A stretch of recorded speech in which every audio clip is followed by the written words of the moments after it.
जय हिंद मेरे प्यारे दोस्तों, गैलेक्सी क्लास में स्वागत है। आज हम लोग नए टॉपिक की ओर बढ़ेंगे और हम लोगों का जो नया टॉपिक है क्या है, तना है।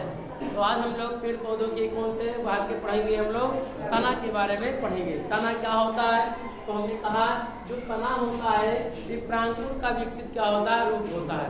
हमने कहा था कि छोटा सा आप कोई भी बीज लेंगे तो उसमें आप प्रांकुर और क्या होता है मूलांकुर, तो मूलांकुर जमीन के अंदर चला जाता है, जो क्या बनता है, जड़ बनता है, और जो प्रांकुर होता है ऊपर हो जाता है, जिससे उसी का विकसित रूप क्या कहलाता है, तना। यानी प्रांकुर ही बड़ा होकर क्या बनता है, तना बनता है। क्या बनता है, तना बनता है।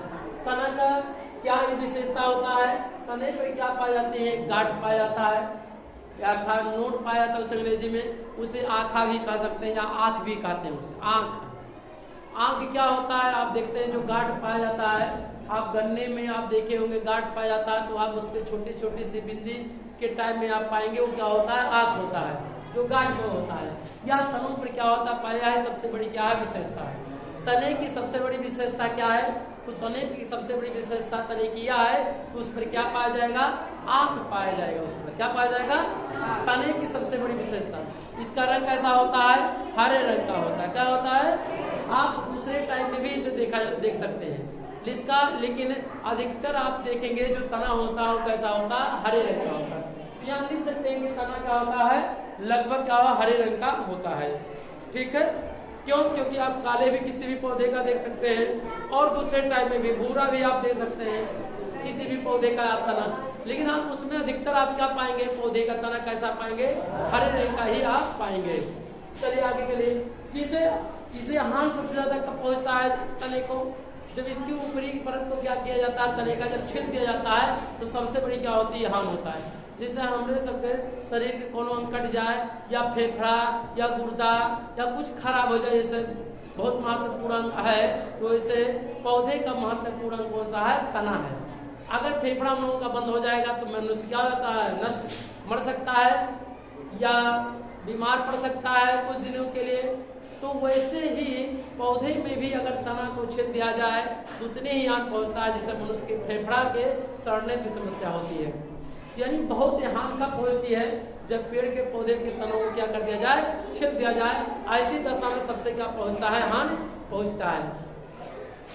ये क्या होता है, और क्या सबसे बड़ी विशेषता क्या कहा गया कि तना वही होगा, या तना इसमें तने की सबसे बड़ी विशेषता यह है कि उस पर क्या पाया जाता है, आग पाया जाता है। अब हम लोग पढ़ेंगे ये आग कैसे रंग का होता है, हरे रंग का होता है। इसका जो विकसित रूप है कौन सा, किसका विकसित रूप होता है, तना होता है। तो प्रांकुर का विकसित रूप क्या बनता है, तना बनता है। तना के जो प्रकार होता है, तो तना 3 प्रकार के होते हैं। तना कितने प्रकार के होते हैं, 3 प्रकार के। कौन से प्रकार के होते हैं, नंबर 1 वायवीय तना। क्या होता है, वायवीय तना। ये वायवीय तना क्या होता है, वायवीय तना क्या होता है, वायवीय तना देखिए जो वायु में रहे उसे वायवीय तना कहते हैं। जैसे आम, नीम, बरगद, जामुन, ये सब चीज आप तने देखेंगे तो वायु में पाया जाता है, ये वायु में विद्यमान होते हैं, इसलिए से हम लोग क्या कहते हैं, वायवीय तना कहते हैं। क्या कहते हैं। दूसरा हम अर्ध वायवीय तना। अर्ध माने क्या, आधा वायु में अर्थात और किसी दूसरे हो, तो इसमें जैसे मान लीजिए घास आप भूमि में आधा पाएंगे और आधा क्या पाएंगे, वायु में पाए जाएंगे। दूसरा जलकुंभी, तो जलकुंभी भी आप देखे होंगे कैसा है, पौधा कैसा है, जलकुंभी अर्ध वायवीय है। कैसा है, अर्ध वायवीय है। उसमें आप उसको फोड़ेंगे तो पट पट की क्या होता है, आवाज आता है। उसका कुछ भाग क्या होता है, जल में पाया जाता है और कुछ भाग हवा में पाया जाता है, इसलिए इसे अर्ध वायवीय कहा गया। क्या कहा गया, अर्ध वायवीय तना।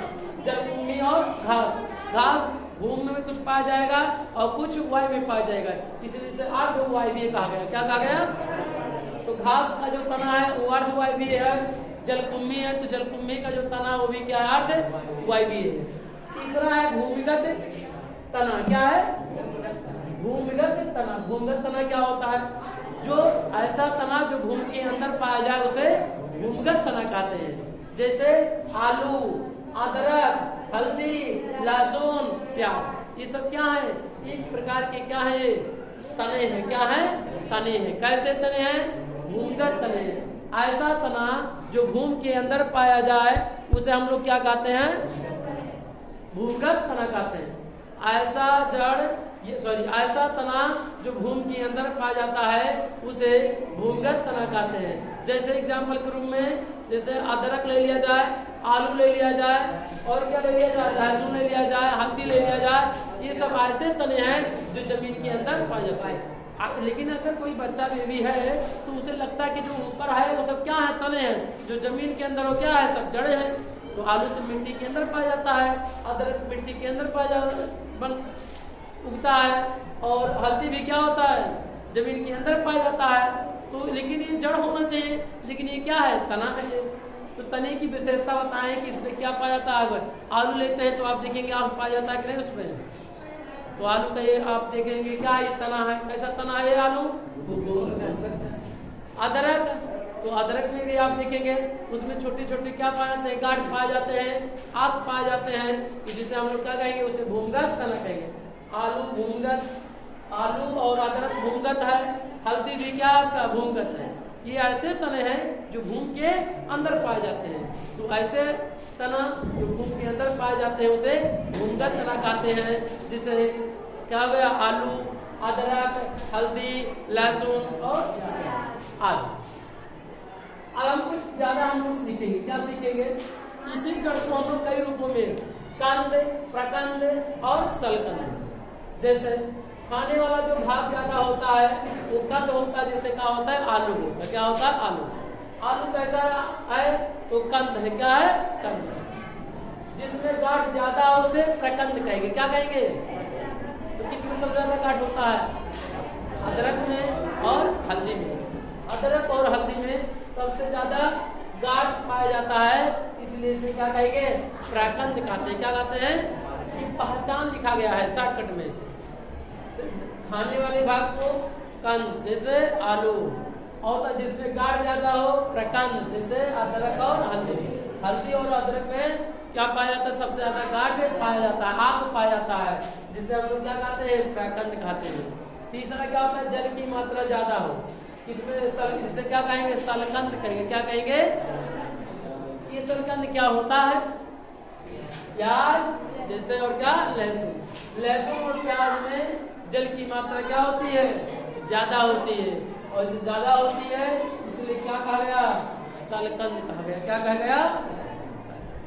तो मुख्य रूप से जो जड़ के प्रकार हैं कितने प्रकार के होते हैं? 3 प्रकार के, वायवीय, अर्धवायवीय और भूमिगत। वायवीय जो वायु में पाया जाए, ऐसा तना जो वायु में पाया जाए उसे वायवीय तना। जैसे क्या बताइए? नीम का तना, और क्या? बरगद का, और बताइए आम का। ये सब तने क्या पाए जाते हैं? वायु में पाए जाते हैं। दूसरा और क्या है हमारा? अर्धवायवीय, जो आधा वायु में हो, आधा किसी दूसरे पदार्थ में हो। तो जैसे मान लीजिए जलकुंभी, जलकुंभी का तना आधा भाग किसमें होता है? जल में, और आधा भाग किसमें होता है? वायु में। तो जलकुंभी का अर्धवायवीय क्या है? तना है। जलकुंभी का तना अर्धवायवीय तना है। और बताइए अर्धवायवीय, और जैसे घास की जो तना होता है वो भी आधा भूमि में होता है, आधा कहाँ पे होता है? वायु में। इसलिए आधा इसे अर्धवायवीय कहा जाता है। भूमिगत तना, भूमिगत तना किसे हम पहचानेंगे? हम लोग जो भूमि के अंदर पाया जाए उसे भूमिगत तना। जैसे आलू, अदरक, हल्दी, लहसुन, प्याज। ये सब ऐसे तने हैं जो किसमें पाए जाते हैं? भूमि के अंदर पाए। अच्छा, कैसे ज्यादा पहचान पाएंगे? उस पर आके आप देखिए।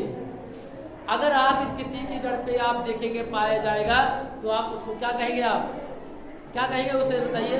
तना कहेंगे। तने की पहचान सबसे ज्यादा आपको बता दिया गया। ये क्या? इस तने को सबसे ज्यादा हानि कब पहुंचती है या क्षति पहुंचाई जा सकती है? उसके छाल को क्या किया जाए? छील दिया जाए। अगर छील दिया जाएगा तब तो आप देखिए कई समस्याएं उत्पन्न हो जाती है। पहले नंबर जल का आप पत्तियों तक नहीं पहुंच पाता जल, और दूसरा क्लोरोफिल भी क्या होता है? क्योंकि हरे रंग में क्या होता है? क्लोरोफिल ज्यादा पाया जाता है। और क्लोरोफिल में क्या होता है? क्लोरोप्लास्ट होता है। क्या होता है? क्लोरोप्लास्ट होता है। तो इसमें सबसे आग यानी तने की सबसे बड़ी विशेषता है कि उस पर क्या पाया जाता है? आग पाया जाता है। ये सबसे बड़ी क्या है? विशेषता है। तो हमें उम्मीद है कि आप बेहतर से तने के बारे में सीखे होंगे।